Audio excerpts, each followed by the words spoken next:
Olá, pessoal! Nesse vídeo, vamos ver um pouquinho sobre os nossos algarismos significativos. Algarismos significativos consistem em todos os algarismos de uma medição. E o último algarismo dessa medição a gente chama de algarismo duvidoso, porque ele é um algarismo aproximado ou incerto, e ele corresponde a uma fração da menor divisão da escala. Então, a gente pode dizer que os algarismos significativos são todos os algarismos exatos, mais o algarismo duvidoso. Aqui, a gente vai ter uma imagem de um paquímetro, onde a gente pode observar essa régua e o nônio. Olhando nessa régua aqui, vamos dar uma olhadinha nessa imagem que está um pouquinho mais ampliada, é um pouquinho mais fácil da gente ver. Se a gente olhar aqui só na régua, a medida desse clips aqui, ela vai estar coincidindo com esse zero aqui. Essa medida aqui, eu consigo enxergar que ela é 4,6 e eu tenho um valor entre esse 6 e esse 7. Bom, se a gente olhar, esse valor ele parece que está no meio, um pouquinho deslocado para o lado. A gente pode chutar aqui 4. Então, a gente vai dizer que a medida desse clips é 6,64 centímetros. Bom, agora, se a gente não estiver usando a régua e estiver usando realmente o paquímetro, então esse nônio aqui, que a gente tem ele uma escala de 0 a 10 aqui embaixo, a gente vai poder enxergar direitinho qual é esse algarismo duvidoso que a gente não tinha certeza dele na régua.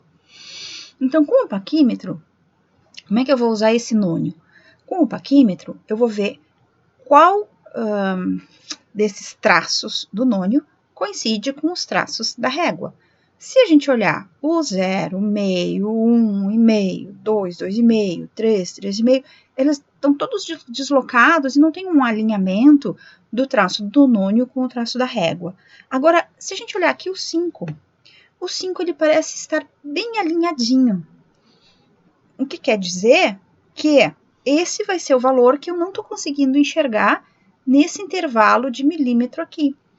Bom, mas se a gente olhar, esse 45 aqui, esse 4,5, esse 5, esse 5,5, são os três que estão mais alinhados. A gente pode ter algum erro aqui ainda. Como é que eu vou identificar esse erro? Eu vou colocar mais um zero depois desse 5. Então, a minha medida com o paquímetro vai ser 4,650 centímetros. Percebe-se, então, que com a régua eu tinha 3 algarismos significativos. Agora eu passo a ter 4 algarismos significativos. Então, isso aumentou a minha precisão. Claro que, quando eu for fazer vários exercícios de física, eu vou ter que considerar algumas vezes uma multiplicação, uma divisão, uma soma ou uma subtração que envolva os algarismos significativos. Como é que eu vou trabalhar isso?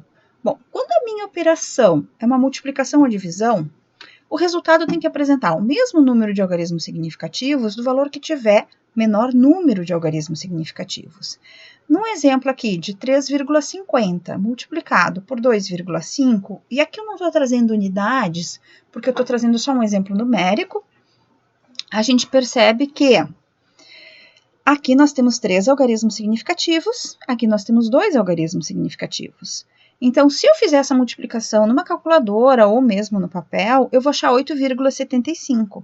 Mas essa não é a resposta ideal de eu utilizar de acordo com os meus parâmetros de medida dos dados que estão sendo apresentados. Por quê? Porque se eu tenho 3 algarismos significativos aqui e 2 aqui, o meu resultado final tem que ter 2 algarismos significativos. Então, o que a gente vai fazer? A gente vai arredondar esse 8,75 para 8,8. Mas por que eu não arredondei para 8,7? Porque nas regras de arredondamento que a gente tem, todo número, aonde eu for fazer o truncamento, todo número que for até 5, eu mantenho lá. Se for igual a 5 ou de 5 a 9, maior que 5, eu vou acrescentar uma unidade nesse número anterior. Então, o meu arredondamento ficou para 8,8 e agora sim eu estou respeitando o número de algarismos significativos de acordo com os dados propostos na entrada. Assim funciona na multiplicação e divisão. Já na soma ou subtração, eu vou considerar o número em relação a parcelas decimais que eu tenho na minha medida. Por exemplo, se eu somar 12 com 112,4, no 12 eu não tenho nenhuma parcela decimal. 112,4 eu tenho uma parcela decimal. Meu resultado final ele vai ser expresso sem nenhuma parcela decimal, porque o menor número de parcelas decimais que eu encontrei nos meus dados de entrada é 0, ok? Claro que a gente, agora só para dar uma complementada, são muitas áreas do conhecimento que vão usar essa ciência, essa parte do arredondamento, e a gente vai ter que evidenciar se a gente pode usar simplesmente esse arredondamento. Entre 0 e 4, eu mantenho o número anterior, entre 5 e 9, eu acrescento uma unidade no número anterior.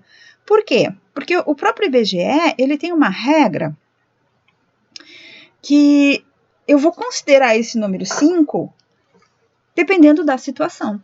Tá? Então, por exemplo, assim, ó, se realmente o meu algarismo ele for menor do que 5, eu simplesmente faço o truncamento. Se ele for maior do que 5, eu acrescento uma unidade no valor anterior. E se ele for igual a 5, eu vou ter duas condições diferenciadas para eu estar trabalhando essa questão do arredondamento. Não vou detalhar isso aqui agora, porque o que nos interessa é que se for menor do que 5, mantém o anterior. Se for igual ou maior do que 5, a gente acresce uma unidade no algarismo anterior. Uma outra observação que eu gostaria de colocar aqui é que no caso, por exemplo, se eu tiver um único algarismo significativo, esse meu único algarismo significativo também é um algarismo duvidoso. Ok?